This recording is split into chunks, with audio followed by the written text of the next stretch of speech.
Your love is devoted, like a ring of solid gold, like a vow that is tested, like a covenant of old. Your love is enduring through the winter rain, beyond the horizon, with mercy for today. Faithful you have been, and faithful you will be. You pledge yourself to me, and it's why I sing. Your praise will ever be on my lips, ever be on my lips. Your praise will ever be on my lips, ever be on my lips. Your praise will ever be on my lips, ever be on my lips. Your praise will ever be on my lips, ever be on my lips.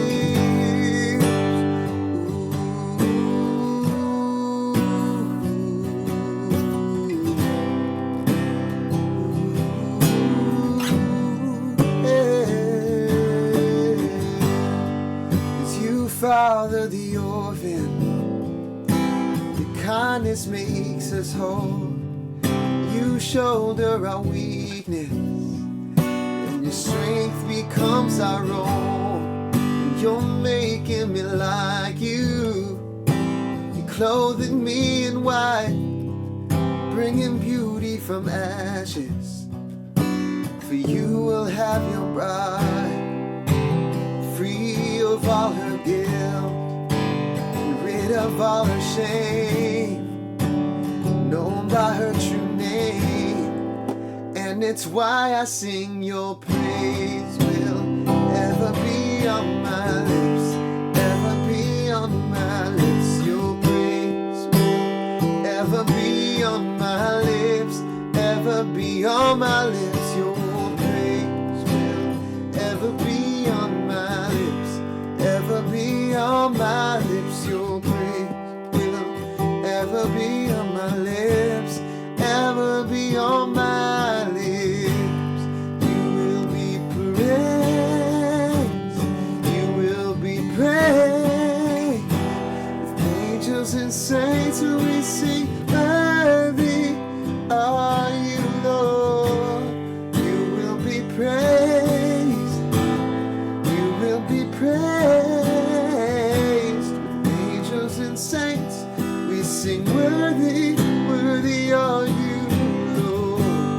You will be praised, you will be praised. With angels and saints we sing, worthy are you, Lord. You will be praised, you will be praised. With angels and saints we sing, worthy are you, Lord. And it's why I sing. Your praise will ever be on my lips, ever be on my lips. Your praise will ever be on my lips, ever be on my lips. Your praise will ever be on my lips, ever be on my lips. Your praise will ever be on my lips, ever be on my lips. Yeah, oh, be on my lips, be on my lips.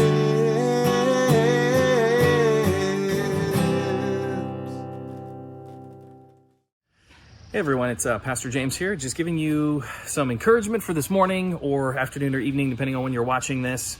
And so, as we have been doing, we are following along in the YouVersion Bible app, and today's reading is out of Ruth. And so that starts with Ruth, and then it goes to John, obviously, and some of the other areas. But I wanted to start in Ruth because this is one of my wife's favorite stories of the Bible. She loves the story of redemption. She just loves the story that comes with Ruth and Naomi and their bonding and their kindred spirits, and she just loves all of it. And so as I was reading through this, I was kind of reading through the lens of, why does my wife like this so much, right? And there's nothing wrong with the story. I think it's a great story. I just was wondering why she liked it so much.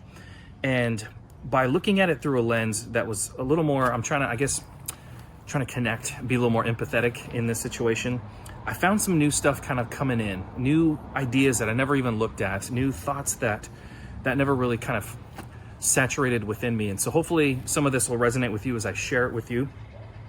And so if you don't know the story of Ruth, there's a woman, Naomi. She has 2 sons and a husband, and they're living in a different land because there's a famine in Israel. And so she and her entire family had moved. Well, her husband dies. Her sons also die, and she's left with her and just her 2 daughter-in-laws. And there's a scene, or there's a part in yesterday's reading where she just says, hey, you guys need to go and find new husbands. I'm old. There's no future with me. Go. And one of them goes, but the other one, Ruth, says, no, I'm going with you. Where you go, I go. Who you worship, I worship. And so there's this devotion that is inside of Ruth. And so in chapter 2, which is where it picks up today, we're in the middle of tough times. Husband's gone, sons are gone. Their land is technically theirs, but it's not theirs because you needed a man to have ownership of it. And so the future seems super bleak. And the only thing they can do at this point is gather food.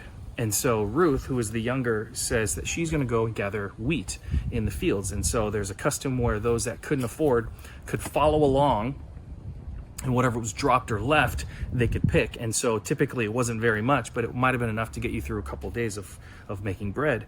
And so right in the middle, it says, now there was a wealthy and influential man, this is in chapter 2, verse 1, in Bethlehem named Boaz, who was the relative of Naomi's husband. And so they're related. It says, one day Ruth said to Naomi, let me go out into the fields to gather leftover grain behind anyone who will let me do it. And so she knows that typically these people, they get harassed. If you keep reading, you'll notice, well, Boaz's group won't harass you. And even Boaz, when he talks to Ruth, says, hey, my people won't harass you. This was something that just happened. They didn't have rights, and so they were harassed. They were kicked when they were down, essentially, physically and probably emotionally as well, too. And through all of this, Boaz sees her. He sees Ruth, and he's kind to her.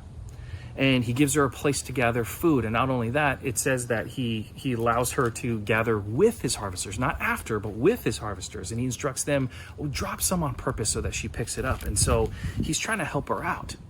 And so this goes on for a few months. And at chapter 3, Ruth makes a bold move.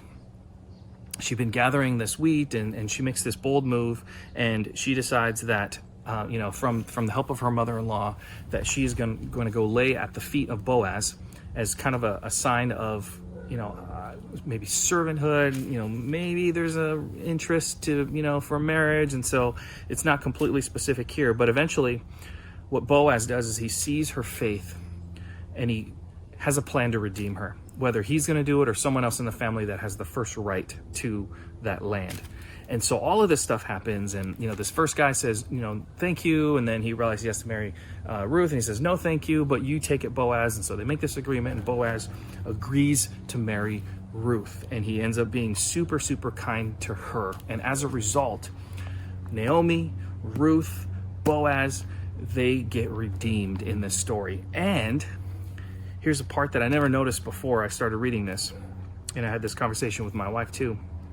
Her first son with Boaz, Ruth's first son with Boaz, they name him Obed, who happens to be the grandfather of King David. And I love that. And we know that David becomes this great king, and through his line, it eventually leads to Jesus. And so let's fast forward now to Jesus's words. This is in John chapter 5. If you, again, been following along, he had been doing some cool stuff, just had this great experience with the Samaritan woman, and the woman at the well, and all these things happening. He's journeying throughout Galilee. All this stuff is happening. He's doing all of these miracles, and this man stops him. This official man. This isn't just some random guy. This official guy comes to Jesus and says, Lord, please save my son. He's very, very sick. And, Jesus is like, well, come on, can you guys just have some faith? And he says, Lord, please come now before my boy dies. And it says here in verse 50, then Jesus told him, go back home and your son will be alive. And the man believed Jesus' words and started home. And while he was on his way, some of his servants met him with the news that his son was alive. He asked them when the boy began to feel better. And they replied, yesterday afternoon at 1 o'clock, his fever suddenly disappeared. Then his father realized that was the exact time that Jesus had told him, your son will live. And the officer and his entire household believed in Jesus. Now, did you catch where I came in? I came in at verse 50. Did you catch his reaction to what Jesus told him to do? It said right here, the man believed Jesus' words and went home, started to go home.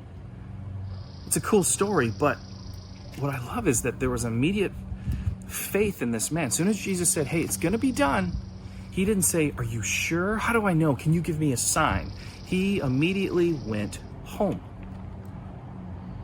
Shows a lot of faith. Faith isn't easy. Doubt is easy. Faith is not easy, right? Doubt is the one that is so easy to come to. Well, I doubt you. I doubt this. I doubt the situation.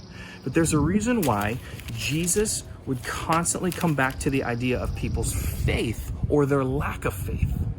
See, it's important because it's what leads us. Faith is what should be leading us. Faith is what gets us to the next step in our spiritual growth and our maturity. Faith is what led you to hearing about Jesus. Faith is what led you to believing Jesus and becoming saved and that salvation moment. Faith is what brought you to serving and investing and connecting, putting yourself out there. Faith is what led you to start tithing and giving control of your finances to God. Faith leads to prayer. You give up prayer to God that he will answer, right? This is how you're supposed to be led, how I'm supposed to be led.